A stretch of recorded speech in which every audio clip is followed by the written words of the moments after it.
The spring of 1815 brought unseasonably cold winds to London, rattling the windows of the grand townhouses along Grosvenor Square. Inside the opulent ballroom of Lord and Lady Cunningham's residence, however, warmth radiated from hundreds of candles reflected in gilded mirrors, and the air hummed with conversation, laughter, and the elegant strains of a string quartet. Sebastian Hartley, the 6th Duke of Ravencrest, stood near a marble column, a glass of champagne in his hand that he had barely touched. At 30 years of age, he cut an imposing figure, tall and broad-shouldered, with dark hair that fell just so across his forehead, and eyes the colour of storm clouds that seemed to see through every pretense. His title was ancient, his fortune vast, and his reputation as London's most eligible bachelor was unassailable. "Your Grace," simpered Lady Victoria Huntington, approaching with a flutter of silk and ostrich feathers, "how delightful to see you this evening. I was just telling Mamma that your presence elevates any gathering." Sebastian offered a polite smile that didn't reach his eyes. "Lady Victoria, you are too kind." She positioned herself strategically, ensuring her décolletage was displayed to advantage. "Perhaps you might claim the next dance. I have been practicing the quadrille most diligently." "I fear I am poor company this evening," Sebastian replied smoothly. "A matter of business weighs upon my mind." It was the same dance he performed at every ball, every soirée, every musicale. Beautiful women, and their ambitious mothers, threw themselves at him with increasing desperation. They saw only his title, his wealth, his connections. Not one had ever asked him what he thought, what he felt, what kept him awake at night staring at the ceiling of his bedchamber. He was thoroughly, devastatingly bored. "Your Grace seems distracted," observed his closest friend, Lord Edmund Fairfax, joining him with 2 fresh glasses of champagne. "3 matrimonial prospects have approached in as many minutes, and you've dispatched them all with your usual cold efficiency." "Edmund, I am 30 years old. I have attended these wretched events for 12 years. Every season brings a fresh crop of debutantes who recite the same practiced compliments, simper the same empty smiles, and demonstrate the same appalling lack of genuine character." "Perhaps you're looking in the wrong places," Edmund suggested, his hazel eyes scanning the ballroom. "Not every woman here is a fortune-hunting viper." "Name one." Edmund opened his mouth, then closed it, conceding the point with a rueful grin. The evening dragged on.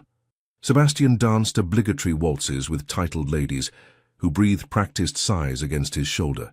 He made polite conversation with ambitious mothers who barely concealed their calculations of marriage settlements. He smiled, nodded, and felt his soul withering with each passing hour. It was nearly midnight when Edmund reappeared, his expression peculiar. "You must see this. If it's another eager debutante, it's the opposite.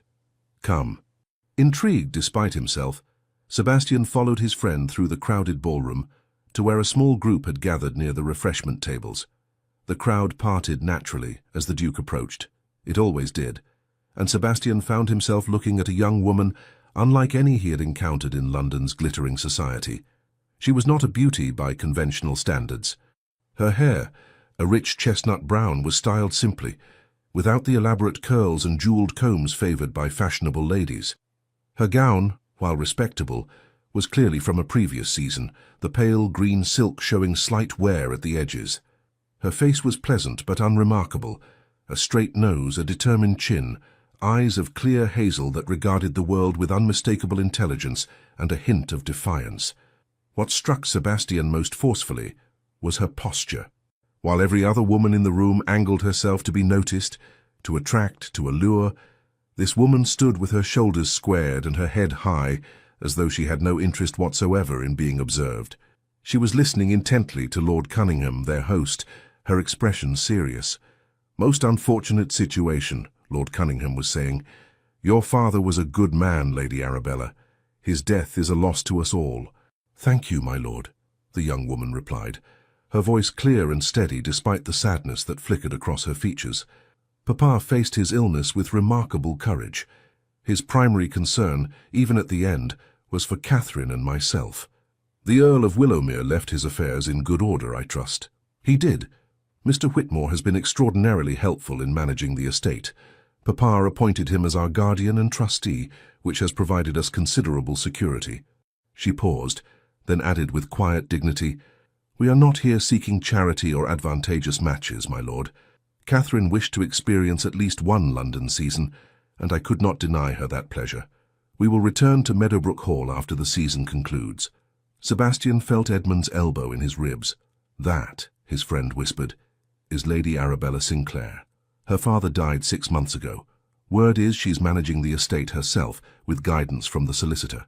She's 21, unmarried, and by all accounts completely uninterested in London's marriage market. A woman uninterested in marriage? Sebastian's lips curved slightly. Impossible. She must be angling for a particularly wealthy catch. I don't think so. Watch. Lord Rutherford, a wealthy viscount known for his roving eye, approached Lady Arabella with the confident swagger of a man accustomed to female admiration. Lady Arabella, what a vision you are this evening. Might I have the pleasure of the next dance? Lady Arabella's expression remained polite but distinctly cool. I thank you for the honour, Lord Rutherford, but I am not dancing this evening. I am here solely to chaperone my sister. Surely one dance wouldn't compromise your duties, Rutherford pressed, reaching for her hand. She stepped back smoothly, putting space between them. I believe I was quite clear, my lord. I am not dancing. The dismissal was absolute. Rutherford's face reddened, and he retreated with muttered excuses. Sebastian found himself utterly fascinated. Here was a woman who had just refused a viscount, a perfectly respectable match for a woman in her circumstances, without a flutter of her eyelashes or a hint of maidenly confusion. "Introduce me," he said to Edmund. "Are you certain? She might refuse you as well. All the more reason." They approached, and Lord Cunningham, seeing the Duke, immediately brightened. "Your Grace, may I present Lady Arabella Sinclair, daughter of the late Earl of Willowmere, Lady Arabella, His Grace the Duke of Ravencrest." Sebastian executed a perfect bow. "Lady Arabella, please accept my condolences on your father's passing." She curtsied, her movements graceful despite the simplicity of her attire. "Your Grace, that is kind of you." Her eyes met his directly, not with coy batting of lashes or calculated demureness, but with the straightforward gaze of one equal meeting another. It was so unexpected that Sebastian felt something shift in his chest, like a door opening in a room he had thought permanently sealed. "I understand you are managing Meadowbrook Hall," he continued. "That is no small undertaking." "It is not," she agreed, "but my father prepared me well, and Mr. Whitmore's guidance has been invaluable. The tenants are good people, and the land is productive. We shall manage, I have no doubt. Would you honour me with a dance?" The words left his mouth before he fully considered them. He never asked for dances. Women begged them from him.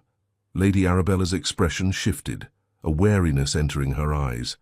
"I thank your Grace, but I am not dancing this evening. My sister Catherine is recently arrived in London, and I prefer to remain available should she need me." "Your devotion to your sister is admirable," Sebastian said smoothly. "Perhaps later in the season, then?" "Perhaps," she replied, in a tone that clearly meant unlikely. Sebastian felt Edmund's barely suppressed amusement beside him. For the first time in years, a woman had refused him. For the first time in years, he was genuinely interested. "Might I at least procure you some refreshment? The evening is warm." "I am quite comfortable, Your Grace, but thank you." She was dismissing him. Actually dismissing him. The Duke of Ravencrest, whom women schemed and plotted to be near. "I see I am keeping you from your duties," Sebastian said, inclining his head. "I shall not monopolize your time further. Good evening, Lady Arabella." "Good evening, Your Grace." As he walked away with Edmund, his friend erupted into quiet laughter. "Goodness gracious, did you see her face? She looked at you as though you were a particularly persistent mosquito." "She is interesting," Sebastian said thoughtfully. "She refused you twice." "Precisely." Edmund stopped walking, studying his friend's face. "Oh no, that look, I know that look. Sebastian, please tell me you're not about to embark on one of your campaigns." "I merely find her refreshing." "She clearly finds you tedious." Sebastian smiled, a genuine smile that transformed his usually austere features. "We shall see about that." The following morning, Lady Arabella Sinclair sat in the modest drawing-room of the townhouse they had let for the season, reviewing the household accounts by the wan light filtering through rain-streaked windows. The weather had turned foul overnight, matching her mood. "Bella, you're frowning again," her sister Catherine observed from the settee, where she was embroidering roses onto a handkerchief with meticulous care. At 18, Catherine was everything Arabella was not. Delicate, beautiful, with golden hair and blue eyes that made men stammer. She was also genuinely kind, which made her loveliness bearable. "These accounts won't balance themselves," Arabella replied, squinting at Mr. Whitmore's careful notation. "The roof needs repair before winter, but we must also set aside funds for the spring planting. Mr. Whitmore will advise you, he always does." Catherine set down her embroidery and came to sit beside her sister, taking her hand. "You carry too much, Bella. Last night at the ball, you didn't dance once. You should have enjoyed yourself." "I enjoyed watching you dance. That was pleasure enough." "You refused the Duke of Ravencrest," Catherine said softly. "Do you know what the other ladies were saying? They thought you'd gone mad." Arabella's jaw tightened. "The Duke of Ravencrest can have any woman in London. He was merely being polite to the unfashionable spinster, standing awkwardly near the refreshment table. You are not a spinster. You are 21. Ancient by London standards." Arabella released her sister's hand and returned to the accounts. "Catherine, men like the Duke do not genuinely pursue women like me. He was making conversation out of obligation, nothing more. I saved him the trouble of pretending interest. What if his interest was genuine? It wasn't." "How can you be certain?" Arabella set down her pen and looked at her beautiful, innocent sister. "Because I am not a fool. I have a mirror, Catherine. I see what I am, plain-featured, unfashionable, with no dowry worth mentioning, and an estate that requires constant attention. A duke needs a wife who will grace his ballrooms and bear him airs while looking decorative. I am not that woman. I never will be. You are too harsh with yourself. I am realistic. There is a difference." Arabella softened her tone. "This season is for you, darling. You will make a brilliant match. You have every quality a gentleman could desire. That is what matters." Before Catherine could respond, their housekeeper, Mrs. Bellamy, appeared in the doorway with an expression of barely concealed excitement. "Lady Arabella, Lady Catherine, you have a caller." At this hour, Arabella glanced at the clock. It was barely past 11, too early for proper social calls. Mrs. Bellamy's eyes gleamed. "The Duke of Ravencrest, my lady." The accounts ledger nearly slipped from Arabella's fingers. "I beg your pardon? His Grace requests a moment of your time. He is waiting in the entrance hall."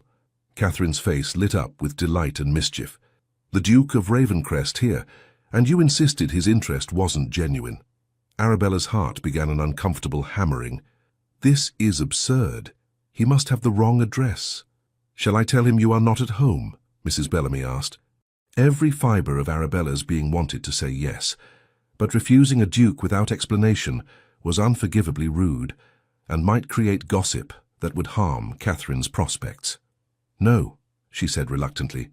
"Show him to the drawing room. Catherine, you will remain with me." "Of course," Catherine agreed with a knowing smile. Moments later, Sebastian Hartley entered their modest drawing room, and Arabella was struck anew by how utterly out of place he looked. He was too large, too elegant, too overwhelmingly aristocratic for their simple furnishings. His greatcoat sparkled with rain droplets, and his dark hair was slightly damp, making him look younger and somehow more dangerous. "Your Grace," Arabella said, rising and curtsying. "This is unexpected. Lady Arabella, Lady Catherine." He bowed to each of them. "Forgive the early hour. I wanted to call before the afternoon rush of visitors." "We don't typically receive a rush of visitors," Arabella said bluntly, gesturing for him to sit. "May I offer you tea? That would be most welcome. The rain has turned quite cold." While Catherine rang for Mrs. Bellamy, Arabella studied their uninvited guest. His expression was pleasant, but his grey eyes held an intensity that made her profoundly uneasy.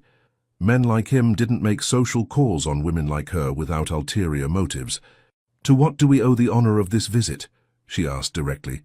Sebastian smiled. "I wanted to make your acquaintance properly. Our conversation last night was far too brief." "Your Grace is too kind, but surely you have more pressing engagements than visiting strangers." "On the contrary, I find myself with considerable free time and great curiosity about Meadowbrook Hall. I understand your father made significant improvements to the estate before his passing." Arabella's suspicion deepened. "He did, Papa was a progressive landlord who believed in investing in the land and the people who worked it. A philosophy I share.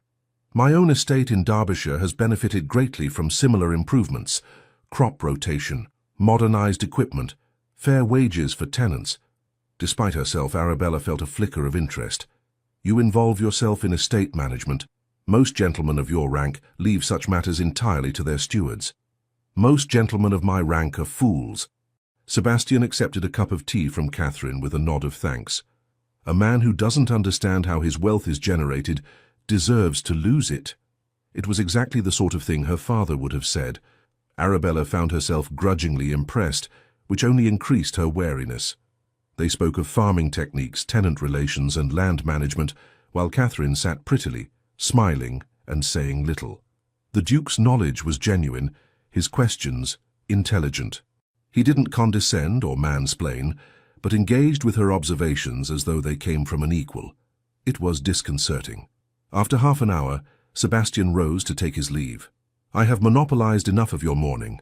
Lady Arabella, Lady Catherine, thank you for your hospitality. You are welcome any time, Your Grace, Catherine said warmly. Arabella said nothing, merely curtsied. At the door, Sebastian turned back. Lady Arabella, there is to be a garden party at Richmond next week. Would you and Lady Catherine do me the honour of attending as my guests? That is most generous, Your Grace, but please. His grey eyes met hers with an intensity that made her breath catch. It would give me great pleasure. Why? The word escaped before she could stop it. Why does the Duke of Ravencrest wish to entertain two women of no particular consequence? Because, Sebastian said quietly, I find you fascinating, and I would very much like to know you better. Before she could formulate a response, he was gone, leaving only the faint scent of sandalwood and rain. Catherine practically bounced across the room. Bella, the Duke of Ravencrest finds you fascinating. He's playing some game, Arabella said, her chest tight with an emotion she refused to name as hope. Men like him don't pursue women like me. There must be an angle. What if there isn't? What if he simply likes you? Then he's deceiving himself, and I won't be party to his delusion. Arabella gathered up the scattered accounts, her hands trembling slightly. We shall send our regrets for the garden party. Arabella Sinclair, you cannot refuse a duke. Watch me. But that night, lying in bed listening to the rain, Arabella couldn't stop replaying their conversation. The way he'd leaned forward when she spoke about drainage systems, genuinely interested. The way his eyes had warmed when she'd made an observation about crop yields. The way he'd said fascinating as though he truly meant it. She punched her pillow and rolled over, angry at herself for caring. It didn't matter what the Duke of Ravencrest said or did. She knew her place in the world, knew her limitations. Better to maintain her dignity and independence than to be humiliated by false hopes. But sleep was a long time coming. The rejection arrived the following morning in the form of a politely worded note delivered to Sebastian's townhouse on Berkeley Square. He read it over breakfast, his coffee growing cold as he studied Lady Arabella's precise handwriting. Your Grace, Lady Catherine and I are most grateful for your kind invitation to the garden party at Richmond. However, we find ourselves unable to accept due to prior commitments regarding estate matters that require our immediate attention. We thank you for your consideration and wish you a pleasant event. Your obedient servant, Lady Arabella Sinclair. Prior commitments, Sebastian murmured, setting down the letter. She's lying. His butler, Jameson, who had served the Hartley family for 40 years, permitted himself a small smile. Perhaps the lady genuinely has estate business, Your Grace. She's avoiding me. Sebastian leaned back in his chair, a slow smile spreading across his face. Excellent. I fail to see what is excellent about rejection, Your Grace. Every other woman in London would have accepted immediately, then spent the entire event positioning herself to be noticed. Lady Arabella refuses outright. Sebastian stood, moving to the window overlooking the square. She's not playing the usual games. She genuinely wants nothing to do with me. And this pleases you? It intrigues me. Sebastian turned back to his breakfast, suddenly ravenous. Send flowers to Lady Arabella. Nothing excessive, a simple arrangement of spring blooms. Include a note expressing my disappointment and my hope that we might meet again soon. Very good, Your Grace. Over the following week, Sebastian launched what Edmund privately termed the campaign. Flowers arrived at the Sinclair townhouse every other day. Never ostentatious, always tasteful. He engineered chance meetings at the Modista, where Catherine was having gowns fitted, at the lending library where Arabella went to procure agricultural journals, at the park where the sisters took their daily constitutional. Each time Arabella grew more distant, more guarded. "Your Grace seems to appear wherever we go," she observed coolly during their third accidental encounter, this time at Hatchard's bookshop on Piccadilly. Sebastian smiled, holding up a volume on modern farming techniques. "Great minds think alike, it seems. I was just admiring this treatise on soil composition. How remarkable. That is precisely the volume I came to purchase." "Then allow me to gift it to you." "Absolutely not." Arabella's hazel eyes flashed with something that might have been anger. "Your Grace, I appreciate your attention, but I must speak plainly. I am not interested in whatever game you are playing." "Game?" Sebastian stepped closer, lowering his voice. "Lady Arabella, I assure you my interest is entirely genuine. That is precisely what makes it so insulting." Her voice was quiet, but fierce. "Do you think I don't know what I am? Plain, unfashionable, burdened with responsibilities that make me utterly unsuitable for society. I am not a fool, Your Grace. Men like you don't pursue women like me unless there is some ulterior motive." "What if there is no ulterior motive? What if I simply find your company more stimulating than that of every vapid debutante in London combined?" "Then you are either mocking me or deceiving yourself." Arabella clutched the book to her chest like a shield. "Either way, I want no part of it. Please, Your Grace, leave me in peace." She swept past him, leaving Sebastian standing amid the bookshelves with the uncomfortable realization that his pursuit was causing her genuine distress. That evening he sat in his study at Ravencrest House, staring into the fire with a glass of brandy untouched beside him. Edmund found him there near midnight. "The club was tedious without you," his friend announced, pouring himself a drink. "Lady Victoria asked after you. She's sharpening her claws for another assault on your bachelorhood." "Edmund, am I a monster?" "What? No, you're merely impossible. Why?" Sebastian repeated his conversation with Lady Arabella. Edmund listened, his expression growing thoughtful. "She doesn't believe you," Edmund said finally. "She can't conceive that your interest is genuine because she doesn't value herself. You're pursuing her, and it's making her feel mocked, humiliated. That's not my intention, isn't it? Think about it from her perspective. She spent her entire life being overlooked, and now suddenly the most sought-after man in England is showering her with attention. It doesn't feel real. It feels like a cruel joke." Sebastian closed his eyes. "What should I do?" "Give her space. If your feelings are genuine, they'll survive a strategic retreat. And perhaps—" Edmund paused, considering. "Perhaps she needs to realize what your absence feels like before she can appreciate your presence." It was sound advice, though it grated against every instinct Sebastian possessed. He was accustomed to pursuing what he wanted until he obtained it. But Lady Arabella Sinclair was not a business acquisition or a parliamentary vote. She was a woman whose trust he had somehow managed to forfeit before ever truly earning it. "Very well," he said finally. "I'll withdraw." "Completely?" "Completely. No flowers, no chance encounters, no further pursuit. If she wants nothing to do with me, I shall respect that wish." Edmund raised his glass. "To strategic retreats, the foundation of every victorious campaign." Sebastian didn't drink. He was too busy wondering if withdrawing was a brilliant strategy or the greatest mistake of his life. 3 days later, Arabella stood in her modest drawing room, staring at the empty table where fresh flowers had appeared with clockwork regularity for the past week. "No flowers today," Catherine observed, entering with her embroidery. "The Duke has finally accepted your rejection." "Good," Arabella said firmly. "It's exactly what I wanted." "Is it?" "Of course it is." The man was making a nuisance of himself. Catherine settled onto the settee, her needle moving with practiced precision. "You've been staring at that empty table for 10 minutes. I have not." "Bella, I'm your sister." "I know you."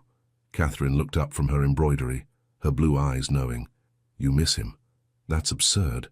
One cannot miss someone one barely knows. You spoke with him about estate management for an hour last week." You debated crop rotation with more passion than I've seen you display about anything since Papa died, and now that he's gone, you're miserable. I am not miserable. I am relieved. But it was a lie, and they both knew it. The truth Arabella would never admit aloud, was that the Duke's presence had made her feel something she'd thought impossible, interesting, valued, seen. For the first time in her life, a man had looked at her and noticed not her plainness or her unfashionable wardrobe, but her mind, her competence, her strength, and she had driven him away. The following week passed in a grey blur. Arabella threw herself into correspondence with Mr. Whitmore, planning improvements to Meadowbrook Hall with grim determination.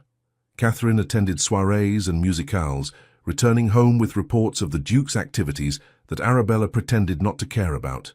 He danced with Lady Victoria 3 times at the Pemberton ball, Catherine mentioned casually over breakfast.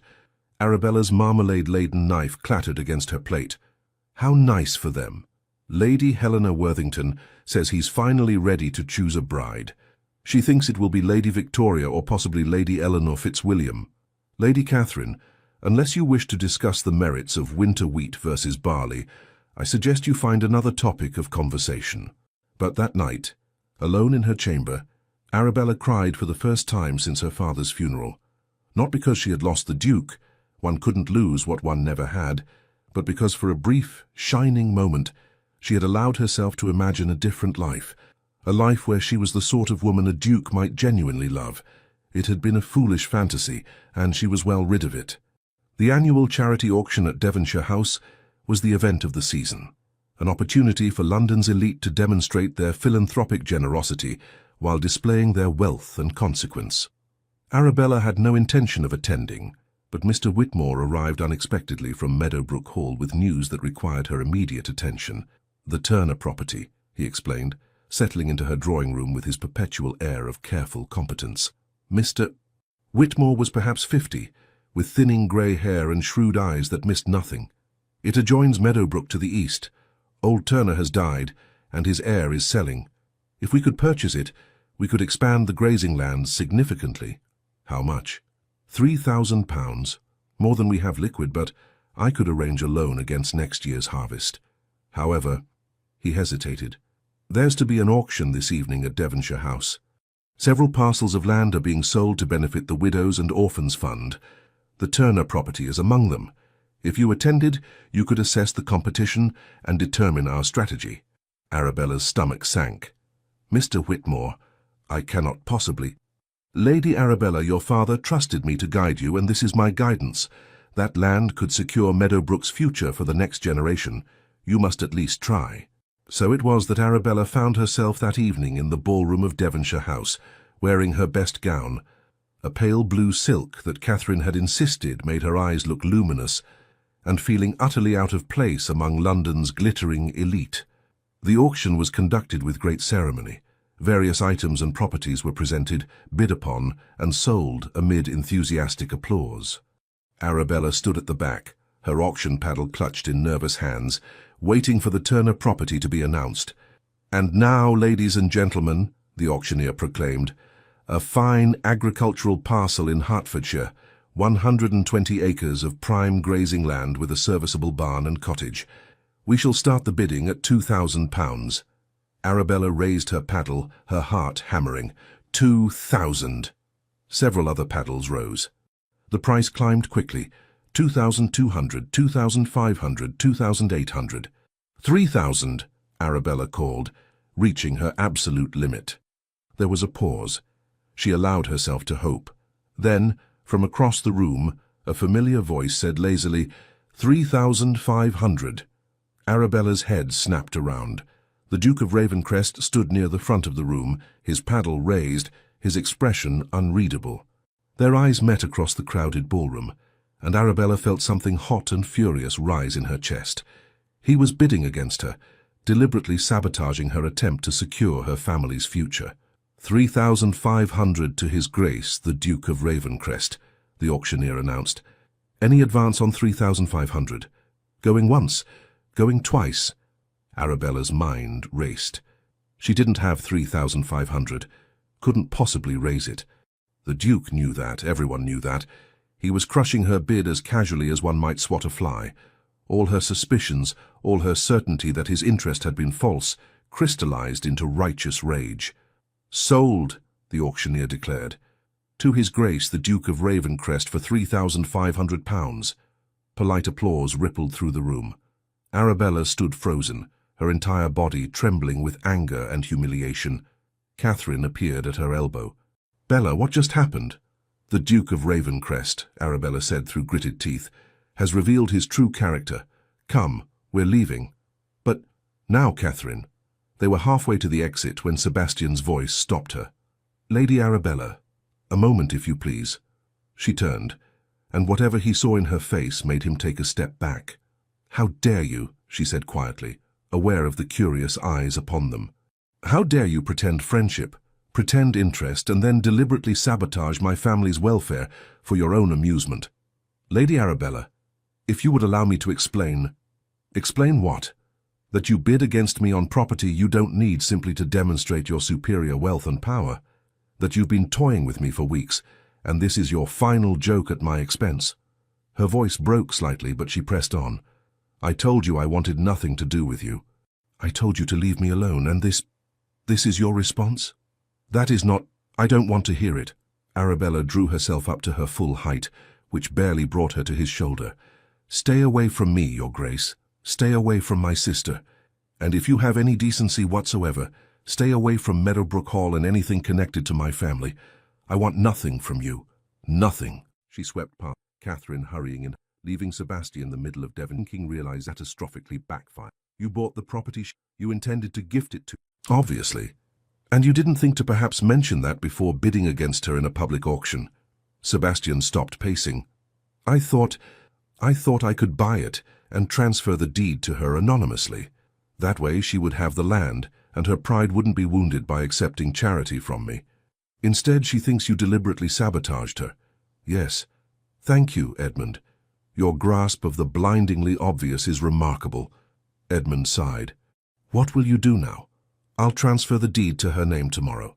She'll understand once she sees the paperwork." "Will she? Or will she think you're trying to manipulate her with a grand gesture?" Edmund fixed his friend with a serious look. "Sebastian, you cannot fix this with money or property. You've hurt her. She needs to hear that you're sorry, that your intentions were good even if your execution was disastrous, and that you value her far more than any piece of land." "She won't see me." "Then you'll have to be creative, because right now that remarkable woman thinks you're a heartless aristocrat who treats people as playthings. And she's not entirely wrong."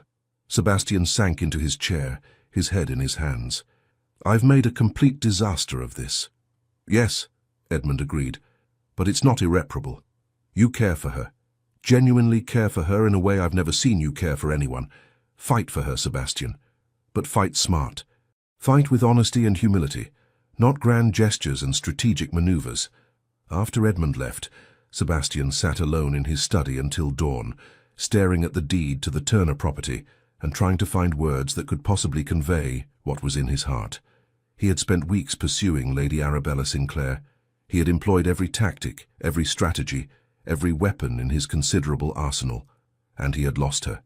The only question now was whether he could find a way to win her back. Arabella spent the following week in a state of cold, controlled fury. She threw herself into household management with renewed vigor, answering correspondence, reviewing accounts, and planning for Meadowbrook Hall's future with grim determination. If the Duke of Ravencrest thought he could break her spirit, he was sorely mistaken. The deed arrived on a grey Tuesday morning. Mrs. Bellamy brought it to the breakfast table with an expression of confusion. "My lady, this was just delivered by a solicitor from Lincoln's Inn. He said it requires your immediate attention." Arabella broke the seal, unfolded the parchment, and felt the blood drain from her face. It was the deed to the Turner property, made out in her name, paid in full. Included was a brief note in masculine handwriting she recognized instantly. "Lady Arabella, this property should be yours. It was always meant to be yours. I bid at auction only to ensure it didn't fall into hands that might use it against Meadowbrook's interests. My intention was always to transfer it to you. I realize now how that must have appeared, and I am profoundly sorry for the distress I caused. You were right about me. I am an arrogant fool who acts without considering how my actions affect others. Please accept this with my sincere apologies. You owe me nothing. You never did. S.H. Bella? Catherine's voice seemed to come from very far away. What is it? Arabella handed her sister the deed and the note, unable to speak. Catherine read quickly, her eyes widening. Oh, Bella. He bought it for you. He was trying to help. He should have told me. But Arabella's voice lacked conviction. He should have explained before you publicly accused him of sabotage and cruelty, Catherine said gently. Would you have accepted if he'd offered it openly? Would you have believed his motives were pure? Arabella closed her eyes. The answer, of course, was no. She would have thrown the offer back in his face, accused him of trying to buy her gratitude or obligate her to his attentions. What have I done? She whispered. You protected yourself, as you always do. Catherine squeezed her hand. But perhaps it's time to stop protecting yourself quite so fiercely. Perhaps it's time to trust that someone might genuinely care for you. I was horrible to him. Yes, but if his feelings are genuine, he'll forgive you. And Bella, Catherine's blue eyes were serious. I think his feelings are very genuine indeed. Sebastian spent the week following the auction disaster, avoiding society as much as possible. He attended only essential engagements, spoke minimally, and deflected every attempt at matchmaking with barely concealed irritation. Your Grace seems out of sorts, Lady Victoria Huntington observed, during a musical at Lady Whitmore's residence. She had positioned herself beside him on the settee with the determination of a general planning a siege. Perhaps some pleasant company might improve your mood. I doubt it, Lady Victoria.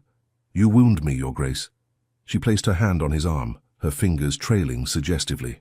I had hoped we might renew our acquaintance. We danced so delightfully at the Pemberton ball. Sebastian removed her hand with cool precision. You are a lovely young woman, Lady Victoria, but I am not suitable company this evening.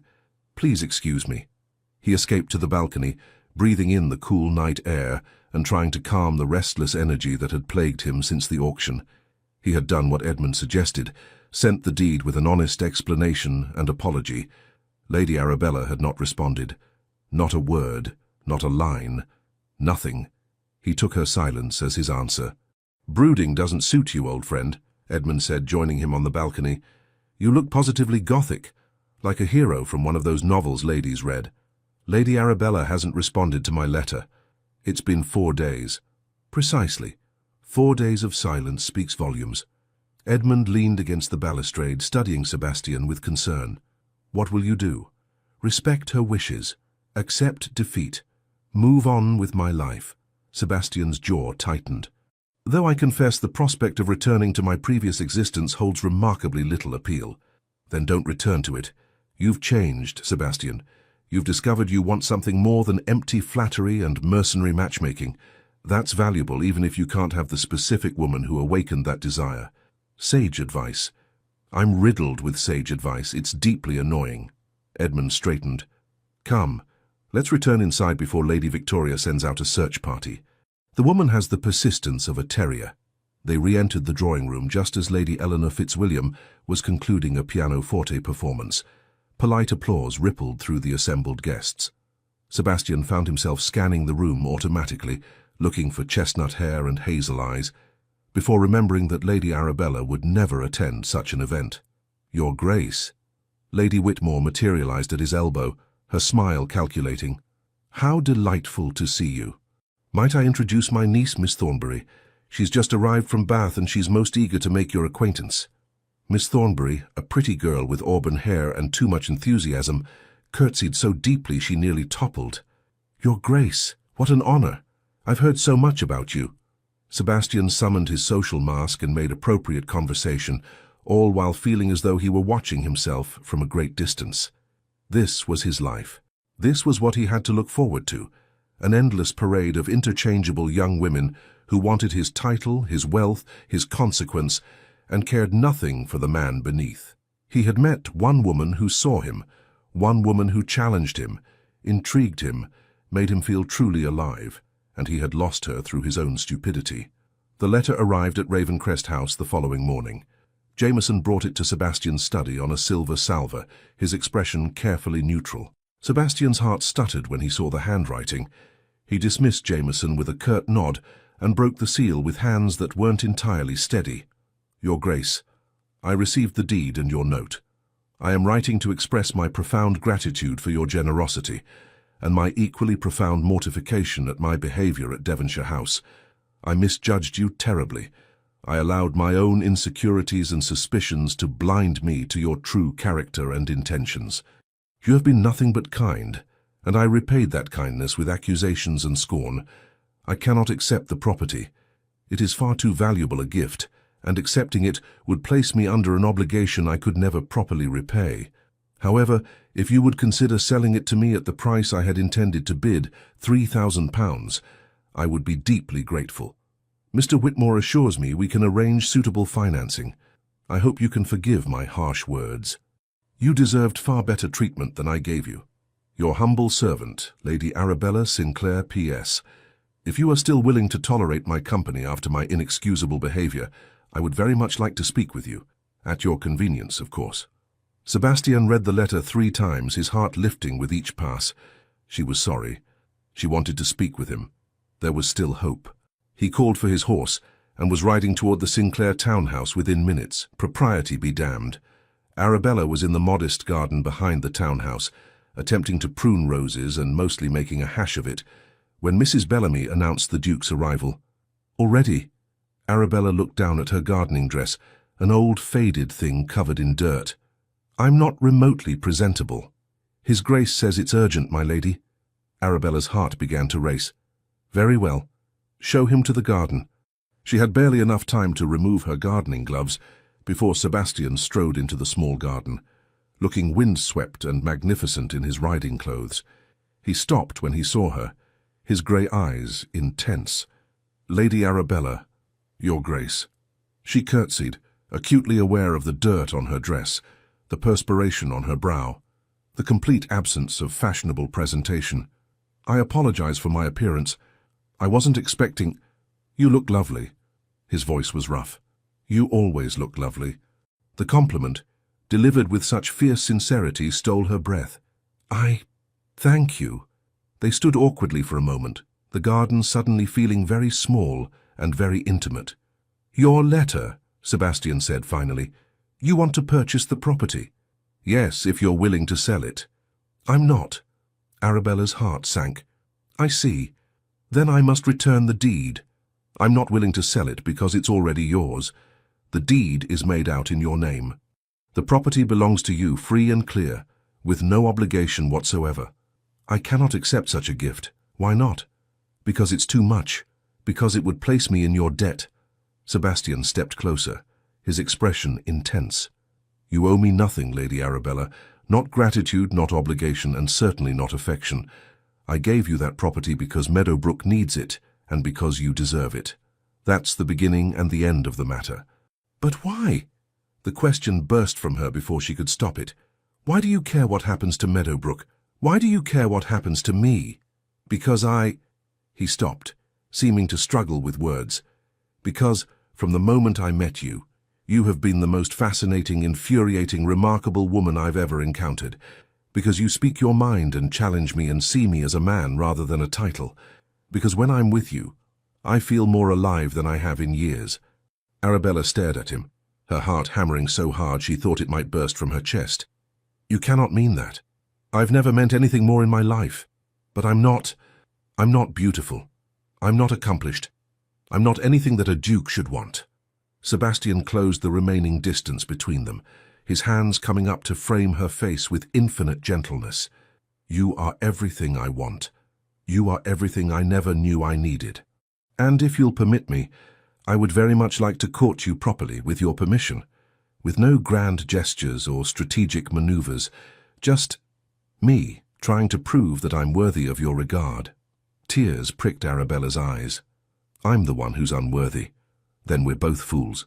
His thumb brushed away a tear that had escaped. What do you say, Lady Arabella? Will you give us, a chance? She should refuse. She should protect herself. She should remember that fairy tales didn't come true for plain, practical women like her.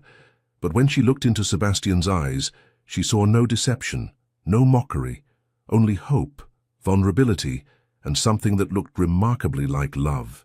"Yes," she whispered. "Yes, I'll give us a chance." His smile was like sunrise breaking over a winter landscape, transformative, warming, beautiful. "Thank you." He started to lower his head, then stopped, his eyes questioning. Arabella answered by rising on her toes and pressing her lips to his in a kiss that was soft, tentative, and absolutely perfect. When they finally drew apart, both breathing unsteadily, Sebastian rested his forehead against hers. "I should go. This is highly improper, and I don't want to compromise your reputation."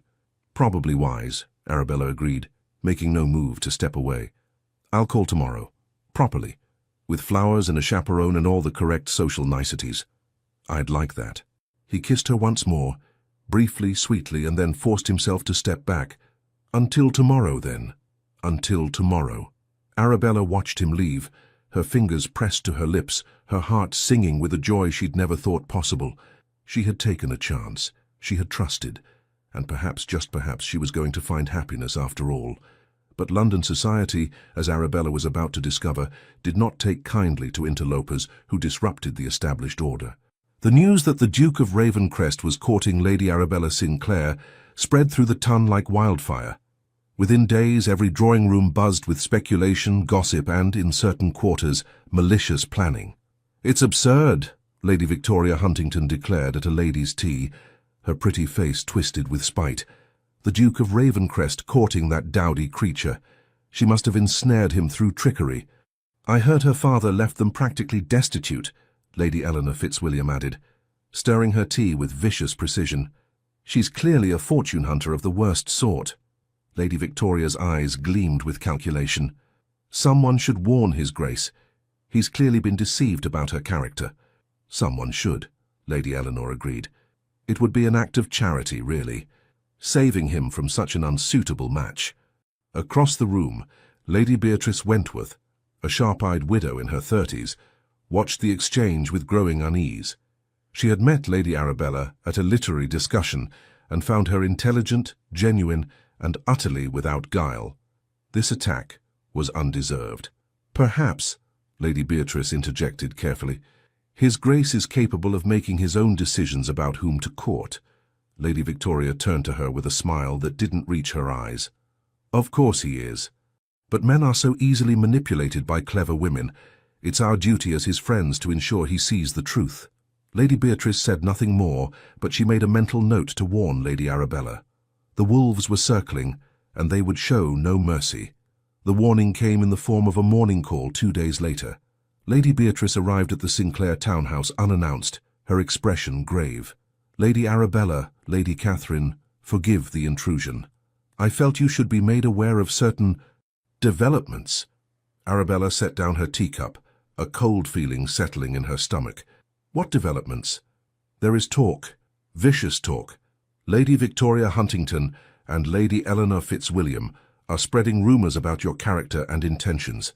They're claiming you've ensnared the Duke through deception, that you're a fortune hunter who deliberately targeted him." Catherine gasped. "That's outrageous." "It's also effective," Lady Beatrice said grimly. "Society loves a scandal, and an unsuitable match between a duke and a woman of modest means makes excellent fodder for gossip. They're building a narrative where you're the villain and His Grace is the victim." Arabella felt something cold and hard settle in her chest. "Of course they are. I should have known this would happen." "Bella, no." Catherine reached for her hand, but Arabella stood, moving to the window. "They're right to question it," she said quietly. "Why would the Duke of Ravencrest choose me when he could have anyone? It doesn't make sense. It will never make sense to them." "It doesn't have to make sense to them," Lady Beatrice said firmly. "It only has to make sense to you and His Grace." "But they'll make his life miserable. They'll turn society against him for choosing unwisely. They'll—" Arabella's voice broke. "They'll make him regret choosing me." "Then you must show them you're stronger than their gossip," Lady Beatrice said. "You must stand beside him with your head high and prove that you are exactly the woman he deserves." But Arabella barely heard her. All she could think about was Sebastian, brilliant, powerful Sebastian, being mocked and scorned because he'd made the mistake of caring for someone like her. Perhaps it would be better to end things now. before the damage to his reputation became irreparable, before she hurt him more than she already had. Sebastian learned of the rumors from Edmund, who arrived at Ravencrest House that afternoon with a thunderous expression. "Lady Victoria and her coven are spreading poison," Edmund announced without preamble. "They're destroying Lady Arabella's reputation and making you look like a besotted fool. Let them talk." Sebastian didn't look up from the correspondence he was reviewing. "Their opinions mean nothing to me. They should mean something. These women have influence, Sebastian. They can make Lady Arabella's life unbearable. They can turn the entire ton against her. Then the ton can go to the devil." Sebastian set down his pen, his expression hard. "I don't care what they think, Edmund. I care about Arabella. Does she know that? Does she know you're willing to weather this storm for her?" Sebastian paused. "I'll speak with her. Make sure she understands." But when he called at the Sinclair townhouse that afternoon, Mrs. Bellamy informed him that Lady Arabella was indisposed and unable to receive visitors. He returned the next day. Same result. And the day after that. On the fourth day, Catherine met him in the drawing room, her expression troubled. "Your Grace, I'm so sorry. Bella she's not herself. The gossip has affected her deeply. Let me see her. Let me assure her that I don't care what they say. She won't see anyone. She barely leaves her chamber. She's convinced that your association with her is destroying your reputation and that the kindest thing she can do is end things before they progress further." Sebastian felt as though the floor had dropped from beneath him. "She's ending our courtship. She hasn't said so explicitly, but she's withdrawn completely. I don't know how to reach her." Sebastian stood, his jaw set. "Then I'll find a way." Because he was done with strategic retreats, done with giving her space, done with letting her protect herself by pushing him away. If Lady Arabella Sinclair thought she could save him by sacrificing their happiness, she was about to discover exactly how stubborn the Duke of Ravencrest could be. The letter arrived at dawn, delivered by Sebastian's own footman with instructions to place it directly into Lady Arabella's hands. Arabella sat in her chamber, the unopened letter on her lap, watching grey morning light filter through the curtains. She'd spent 4 days in this room, emerging only when absolutely necessary, convinced that her absence from Sebastian's life was the greatest gift she could give him. Catherine had begged her to reconsider. Mr. Whitmore had expressed concern. Even Mrs. Bellamy had offered gentle counsel. But Arabella remained resolute. She would not be the reason Sebastian's reputation was destroyed. Now, staring at the sealed letter bearing the Ravencrest crest, her resolve wavered. With trembling fingers she broke the seal. "My dearest Arabella, I understand you are attempting to protect me from gossip and social censure by withdrawing from our courtship. It is a characteristically noble gesture from a characteristically noble woman. It is also completely unacceptable. I am not a child who needs protection. I am not a fragile creature whose reputation will shatter under the weight of wagging tongues. I am a man who has finally found a woman worth fighting for. And I will not surrender that without a battle. You think you are saving me from scandal. You are wrong. You are condemning me to a life of emptiness, of going through the motions of society without feeling, of existing without truly living. That is a far worse fate than any gossip could inflict. I love you, Arabella. I love your intelligence, your strength, your fierce independence.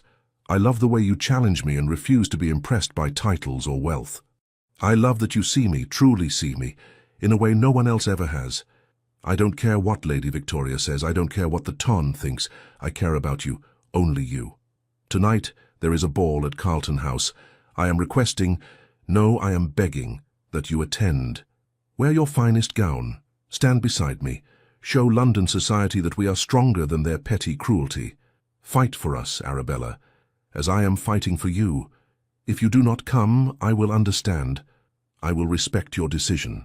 But know that I will spend the rest of my life regretting that I did not fight harder to keep you. Yours, in this life and any other, Sebastian. Arabella read the letter 3 times, tears streaming down her face. He loved her.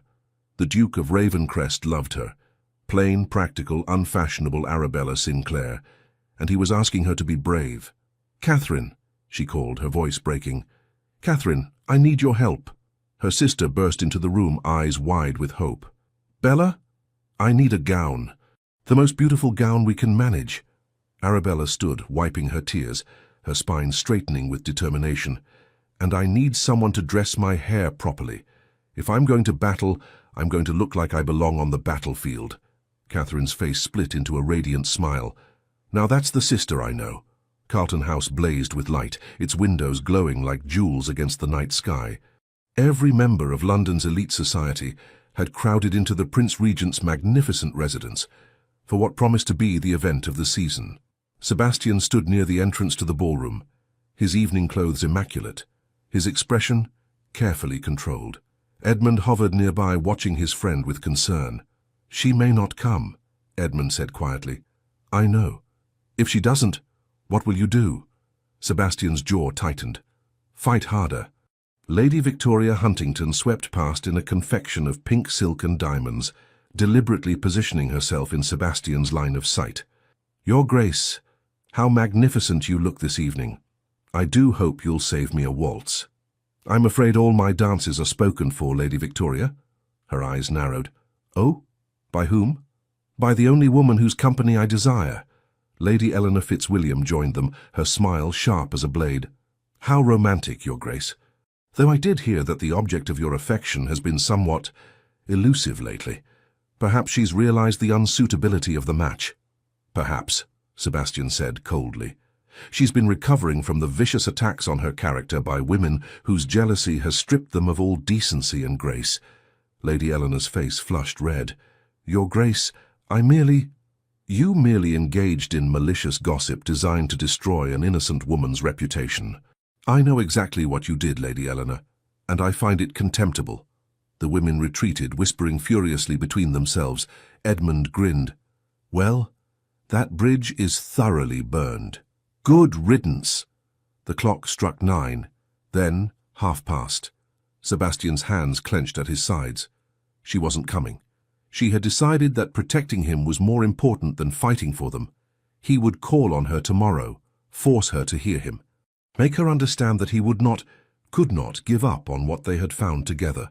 Then, at 9:45, a ripple of whispers spread through the ballroom. Heads turned toward the entrance.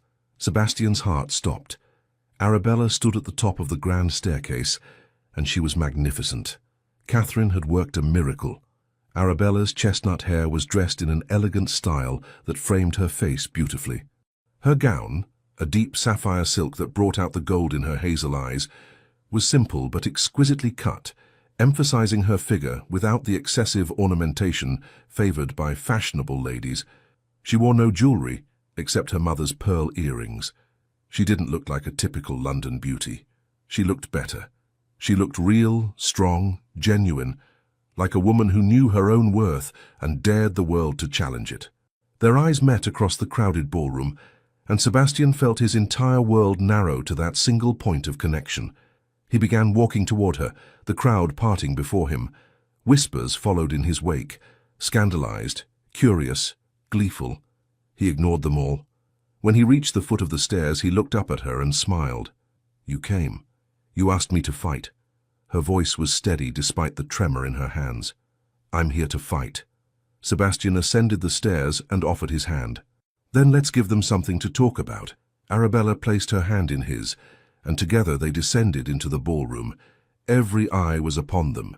Every tongue was poised to whisper. Sebastian led her directly to the center of the floor as the orchestra struck up a waltz. "I can't dance very well," Arabella whispered as he took her in his arms. "Neither can I. We'll muddle through together." They began to move, slightly out of step, slightly awkward, and utterly perfect. Around them other couples joined the dance, but Sebastian saw only Arabella. Her flushed cheeks, her determined expression, her eyes that held his with fierce courage. "I love you," he said quietly. "I should have said it sooner. I should have said it every day since I met you. I love you, Arabella Sinclair, and I want to marry you." Her foot caught on his. She stumbled. He caught her, holding her closer. "What? Marry me. Be my Duchess. Stand beside me for the rest of our lives, and let me prove every day that you are the most remarkable woman I've ever known." "Sebastian, Her eyes filled with tears. "People will talk. They'll say I trapped you. They'll say—" Let them say whatever they want. I'm asking you, Arabella, not society, not the ton, you. Do you love me? The question hung between them, more important than any gossip, any scandal, any social consideration. Yes, she whispered. Heaven help me, yes.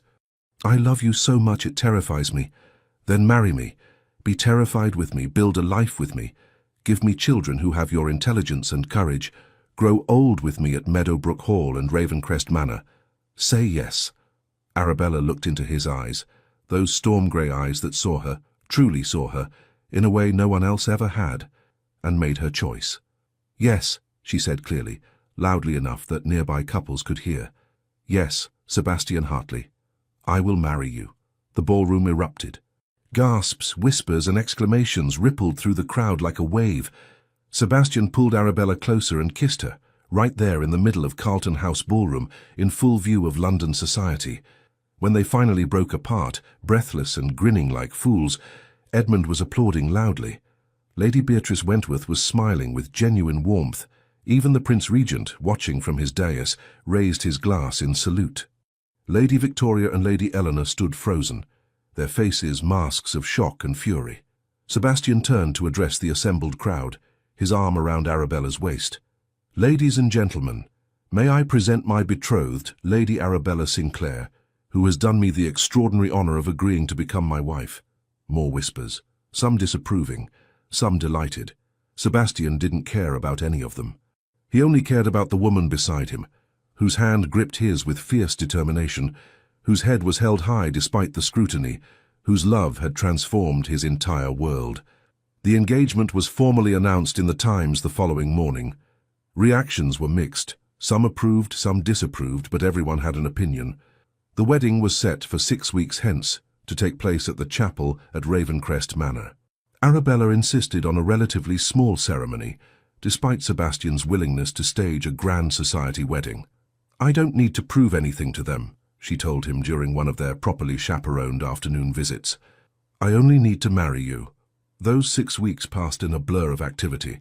Catherine was ecstatic, throwing herself into wedding preparations with enthusiasm. Mr. Whitmore arrived from Meadowbrook Hall to give his blessing and to ensure all legal matters were properly arranged. Sebastian's mother, the Dowager Duchess of Ravencrest, travelled from Bath to meet her future daughter-in-law.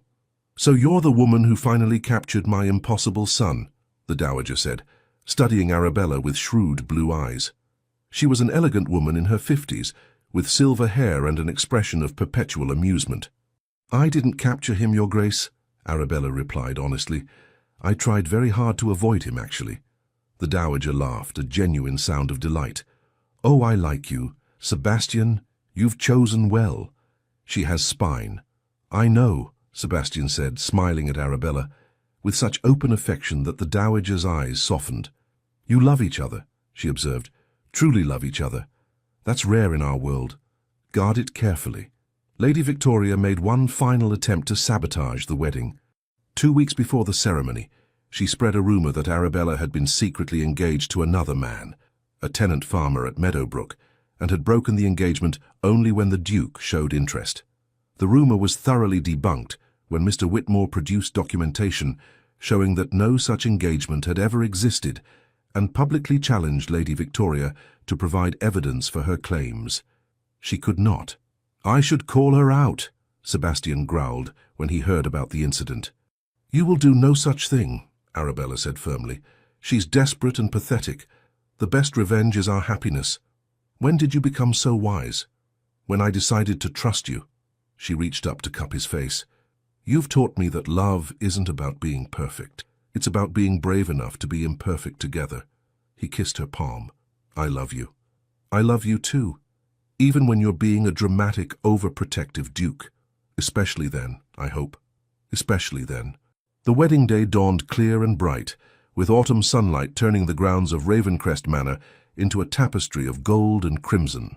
The chapel, a small stone building on the estate that had witnessed 3 centuries of Hartley family weddings, was filled with friends, family, and a carefully curated selection of society figures. Catherine served as maid of honor, her joy so radiant that several young gentlemen in attendance fell instantly in love with her. Edmund stood as Sebastian's best man, grinning broadly throughout the ceremony. But when Arabella walked down the aisle on Mr. Whitmore's arm, wearing a gown of ivory silk and her mother's pearls, Sebastian saw only her, his best friend, his greatest challenge, his truest love. They exchanged vows in steady voices, promising to love, honor, and cherish each other through whatever storms life might bring. When the vicar pronounced them husband and wife, Sebastian kissed his bride with a tenderness that made several ladies weep. The wedding breakfast was held in the grand ballroom of Ravencrest Manor. Toasts were offered, stories shared, laughter exchanged. Lady Beatrice Wentworth congratulated Arabella warmly. Even some of the society matrons who had initially disapproved seemed charmed by the genuine affection between the newlyweds. As evening fell, Sebastian led Arabella out onto the terrace, away from the celebrations. "Happy, wife?" he asked, pulling her close. "Deliriously," she admitted, "though I keep expecting to wake up and discover this was all a dream." "If it is, we're dreaming together." He kissed her forehead, her cheeks, her lips. "I have a wedding gift for you. Sebastian, you've already given me too much." "Hush. This is important." He pulled a folded document from his jacket. "The deed to Meadowbrook Hall. I'm signing it over to you along with a substantial trust that will ensure the estate can thrive for generations. Your father entrusted it to you, and I want to ensure it remains yours, not absorbed into the Ravencrest holdings, but independent and secure." Arabella's eyes filled with tears. "You would do that? You are my partner, Arabella. My equal, not my dependent. Meadowbrook is your legacy, and our children will inherit both estates, yours and mine, with equal pride." "Our children." She smiled through her tears. "I like the sound of that. So do I." He pulled her closer, his hand resting on her waist. "Shall we work on that project sooner rather than later? Your Grace, we're still at our wedding breakfast." "Then let's retire early, for the sake of propriety." Arabella laughed, the sound echoing across the terrace. "You're impossible. You love me anyway." "I do. Heaven help me, I truly do." 3 years later. The nursery at Meadowbrook Hall was filled with afternoon sunlight and the sound of a baby's gurgling laughter. Arabella sat in the rocking chair by the window, cradling their son, Edward Sebastian Hartley, heir to the Duchy of Ravencrest, as he played with her fingers. At 18 months, Edward had his father's dark hair and his mother's hazel eyes. He was precocious, curious, and absolutely tyrannical in his demands for attention. "He has your stubbornness," Sebastian observed from the doorway, watching his wife and son with an expression of such complete contentment that it transformed his usually austere features. "He has your imperious nature," Arabella countered. "Yesterday he threw his porridge at the nursemaid when she tried to feed him peas." A gentleman of discerning taste. Sebastian crossed the room and bent to kiss his son's head, then his wife's lips. "How are you feeling?" "Tired. Nauseated. Absolutely enormous." Arabella placed a hand on her swollen belly, where their second child grew. "This baby is far more active than Edward was. Perhaps we're having a daughter with your fierce spirit. Heaven help us all." Sebastian laughed and settled onto the window seat beside them. Through the window, Meadowbrook Hall's fields stretched out in neat, productive rows. The estate was thriving under Arabella's management. Yields up, tenants prosperous, buildings maintained. She had proven to be as brilliant a landowner as her father had been. Catherine had married Lord Edmund Fairfax the previous summer, in a love match that surprised no one who knew them. They lived half the year at Edmund's estate in Kent, and half in London, where Catherine had become a leading patroness of several charitable causes. Mr. Whitmore had retired from active practice, but remained a trusted advisor and frequent visitor to both Meadowbrook and Ravencrest Manor. Even the Dowager Duchess had become a devoted grandmother, spending months at a time at their estates and spoiling Edward outrageously. As for Lady Victoria Huntington and Lady Eleanor Fitzwilliam, they had both made marriages of convenience to wealthy but unremarkable gentlemen. They no longer moved in the Duke and Duchess of Ravencrest's social circles. "Do you ever regret it?" Arabella asked suddenly. "Choosing me? Enduring all that gossip and scandal?" Sebastian looked at her, truly looked at her, taking in her slightly disheveled hair, the baby drool on her shoulder, the ink stain on her fingers from her morning correspondence, the fierce intelligence in her eyes. "Never," he said firmly. "You are the best decision I ever made. the only decision that truly mattered, even though I'm not a conventional duchess. Especially because you're not conventional. You challenge me. You inspire me. You make me want to be a better man. He reached out to touch her face. And you love me, not my title, not my wealth, but me. That's worth more than all the approval of society combined. Edward made a grab for his father's cravat, successfully pulling it askew. Arabella laughed, the sound filling the sunny nursery with warmth. Our son has impeccable timing, Sebastian observed, carefully extracting his neckcloth from the baby's grip. He learned from the best. Arabella stood. Edward balanced on her hip despite her pregnancy. Come, it's time for his afternoon walk, and you promised to help me review the planting schedules for next spring. Estate management and childcare, the glamorous life of a duke. Having regrets? Sebastian stood and took his son from her arms, settling the boy against his shoulder with practiced ease. Not a single one. This, you, Edward, the baby to come, our life together, this is everything I never knew I needed. They walked together through Meadowbrook Hall, their voices blending in conversation about crop rotation and tenant cottages and whether Edward needed new shoes. It was prosaic, domestic, utterly unglamorous. It was perfect. That evening, after Edward was asleep and the household settled for the night, Sebastian and Arabella sat together in the library, her head resting on his shoulder, his hand resting protectively on her belly. "What are you thinking?" she asked softly. "I'm thinking about the night we met, when you refused to dance with me. I was terrified of you. You hid it well.